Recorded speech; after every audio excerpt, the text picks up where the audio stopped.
పరిశుద్ధుడు జీవాధిపతి అయిన యావే ఎలోహీము శ్రేష్టమైన నామం ద్వారా మీ అందరికీ నా ప్రేమపూర్వకమైన శుభాలు తెలియపరుస్తున్నాను.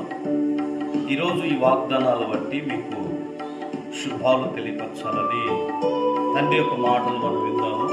పరమతండ్రి మనకి ఇచ్చినట్టు ఈ కార్యక్రమాన్ని బట్టి తండ్రికి మహిమ చెల్లిస్తూ పిల్లగా యావే మేలైనది మీరు చేసి మేలైనది ఏది అనే శ్రేష్టమైన వాక్య భాగాల నుండి ఈ దిన వాగ్దానాలతో తండ్రి యొక్క సన్నిధిలో మీ ముందు ఈ వాక్యాలు ఉంచాలని కోరుకుంటున్నాను.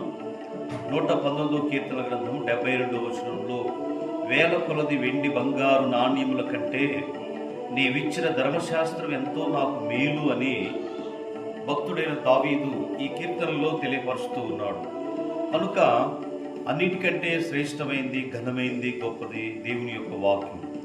తండ్రి యొక్క వాక్యాన్ని పరమతండ్రి ఇచ్చినట్టు ఈ వాక్కులు మనం నేర్చుకోవడం ద్వారా, అలాగే చదవటం ద్వారా, మనం వినటం ద్వారా మేలైనది కోరుకుంటామని, దానికంటే ఏది లేదు, అది ఏంటంటే శ్రేష్టమైన ధర్మశాస్త్రం అని లేఖనాల్లో రాయబడింది.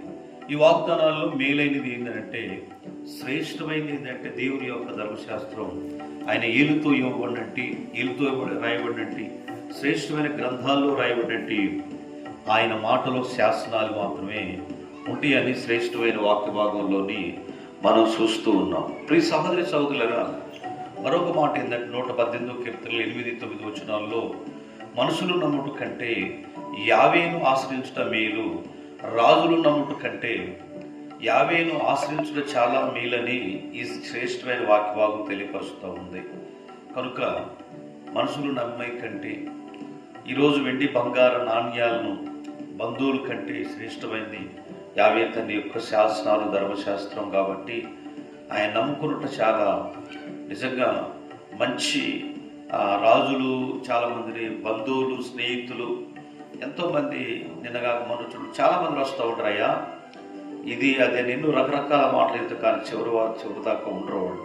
కనుక అందుకని మనుషులు నమ్ముట కంటే, రాజులు నమ్ముట కంటే సర్వోన్నతుని నమ్ముట చాలా శ్రేష్టమని ఈ వాక్య భాగాల్లో రాయబడింది. అదే కీర్తన గ్రంథంలో 137:1 సహోదరులు ఐక్యత కలిగి నివసించుట ఎంత మేలు, ఎంత మనోహరం అని అక్కడ రాయబడి ఉంటుంది.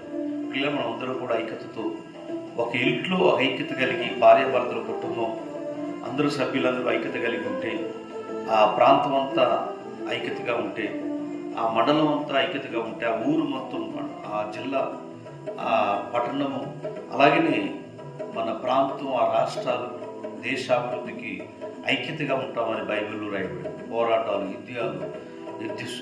యుద్ధం జరగటం, ఒకళ్ళు వారులేని తత్వం, రకరకాలైన విషయాలు జరుగుతూ ఉండి మనం చూస్తున్నాం, వార్తలు వింటాం. కనుక సహోదరులు ఐక్యత కలిగి నివసించుట ఎంత మేలు, ఎంత మనోహరం. మన సహోదరులను మనం ప్రేమించే వ్యక్తులుగా ఉండాలని తండ్రి వాక్యం చదివిస్తుంది.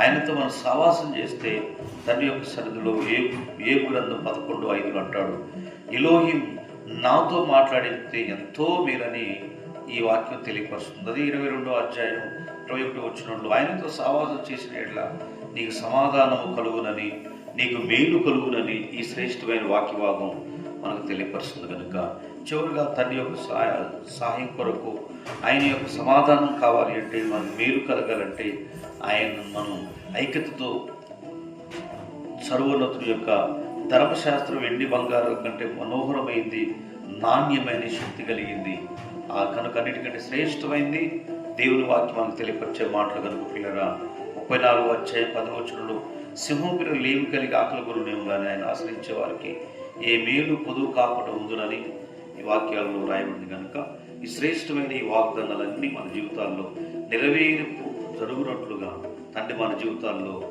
నింపి, ఎవరైతే వాక్యమందు ఆనందిస్తారో, వాక్యం చదువుతుంటారో వారు వాక్యమందు ఆనందిస్తారు. కాబట్టి ప్రతి ఒక్క కుటుంబం ఈ వాగ్దానాలని నెరవేరినట్లు ఈ దినమంతా మనందరికీ తోడై ఉన్న తండ్రి మనం నడిపించుకోవాలి. మహాగరుడ, పరిశుద్ధుడ, జీవాధిపతి అయిన తండ్రి, ఎందరైతే కార్యక్రమాన్ని వీక్షించారు వారిని, వారి కుటుంబాలు, పిల్లలను మీరు దీవించి ఆశీర్వదించండి, మేలుతో నింపి సహాయం చేయండి. ఆయన దినమంతా ఆయన ఎందరైతే పుట్టినరోజులు, వివాహ వేడుకలు, అలాగే గృహ కూడికలో సభలు జరిపిస్తున్న వారిని కుటుంబాలు దీవించండి అయ్యా. మంచి ఆరోగ్యం కలిగి తండ్రి దినవంతా ఉత్సాహాన్ని దయించమని మన అతి త్వరలో రానయ్యున్న యెషోవా మెస్సీయ గారి దివ్యనామం ద్వారా అడిగి వేడుకుంటున్నాం తండ్రి. ఆమేన్. ప్రియులారా, మీ అందరికీ నా హృదయపూర్వక విషయాల్లో వండి తండ్రి ఈ వాగ్దానాలన్నీ మన జీవితాలు నెరవేర్చి ఆశీర్వదించి తండ్రి సన్నిధిలో నడిపించుకున్నాను. షలోమ్.